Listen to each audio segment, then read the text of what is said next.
everybody, and welcome into Clearing the Benches, your one-stop shop for daily fresh hockey content. If you go ahead and hit your subscribe button right now, every single day we'll bring you a new hockey video to enjoy. Well, the NHL playoffs are going to be here in just 3 short weeks, and I was taking a look at some of the first-round matchups that could happen, and the one that I saw as of this morning was very intriguing. So today we're asking the million-dollar question. Is it Stanley Cup or bust mode down in Big D for the Dallas Stars? When you look at this lineup, they have got pretty much an old lineup, just to be polite about it. There's some guys on here with a lot of mileage. And, you know, you're talking about guys like Seguin, Benn, Joe Pavelski, Tanev. These guys are all in their 30s, and some of them are deep into the other side of 30. So when I look forward at the Dallas Stars, I really was thinking, like, this year could be their best year to win.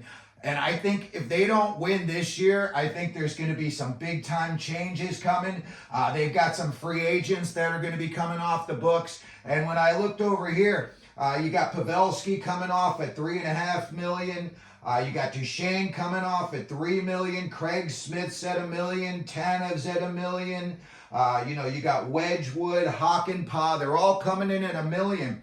And these guys are all RFAs. So if these 6 guys would walk away at the end of the year, you're looking at $10.5 million of freed up cap space that they could sign guys moving forward. So taking a look at this year's team, first thing I did was looked at some of the teams that they could be going up against the playoffs and how they've done so far this year. One of the teams that I looked at as of today, they would be playing the Los Angeles Kings.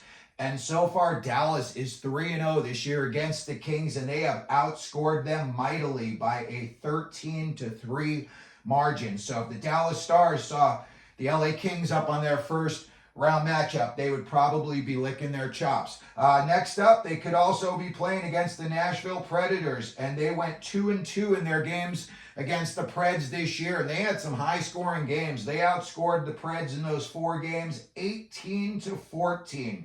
So I think those numbers would drop considerably in the playoffs when everything tightens up.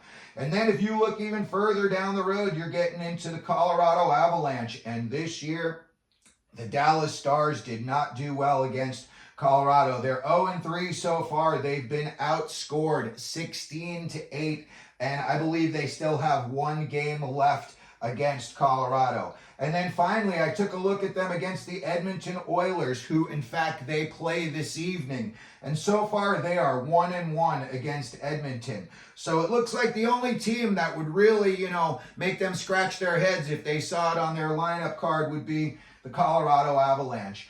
When I was looking at these guys moving forward and what they might do, and this is kind of the reason I thought this was going to be the year for Stanley Cup or bust. When you look at these guys here, they've got Seguin signed through 2026. Seguin came in this year at 49 points so far. I did the math, and the Dallas Stars are paying Tyler Seguin about $200,000 per point. Jamie Benn not doing much better, coming in at 54 points and a +5 this year. He's also making over $9 million, and they've got him signed through the end of next year. And, you look at Jamie Benn coming in 54 points, $9 million. That's like around $195,000 per point. If you're an NHL GM, those are numbers that I would think would probably jump off the page at you.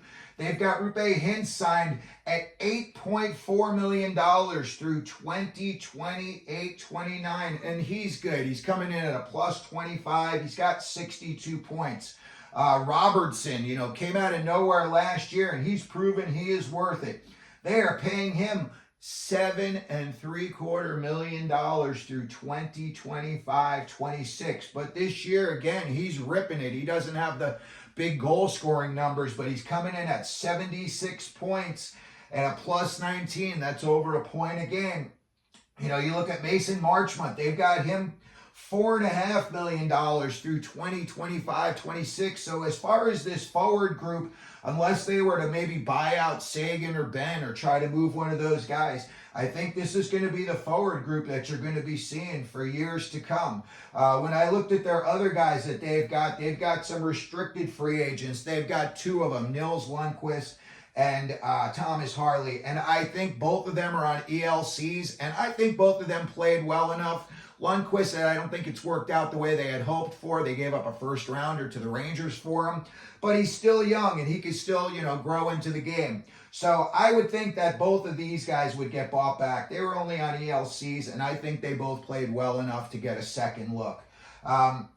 Moving forward again, when you look at the goaltending situation here, Jake Oettinger, he's got 3 years of playoff experience, and he's .500 in those games. He's coming in at 13-13. Now, he played, against some big name teams and some high scoring teams. Nobody saw what Seattle did last year coming, and then, got to go up against Colorado and Vegas. These teams all score big. So he's coming in, his playoff numbers are 13-13 so far. He's got a good save percentage. He's coming in at .917. I think in the playoffs that number jumps from a regular season .903 up to about a .906. So I would say coming in at .917, that is a very, very good number. And he's coming in here at a 2.64. So, usually it's 3 goals in a playoff game wins you the game. So if he's giving up less than 3 a game, he's giving you a good chance to win.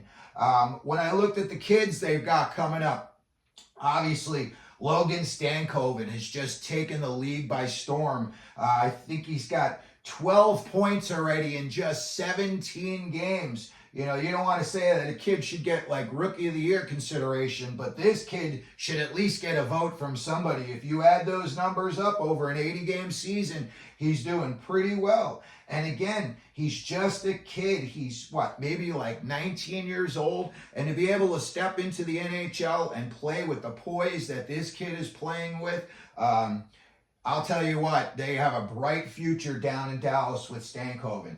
So anyway, that's going to do it for our video today. Let me know how deep you think that the Dallas Stars could go in the playoffs. You think they could make a Stanley Cup run? Do you think if they get taken out in the first or second round, do they blow this team up in the offseason, make some big moves? Anyway, if you could, please hit the like button, the subscribe button, and as we always do here at Clearing the Benches, let them know you're out there.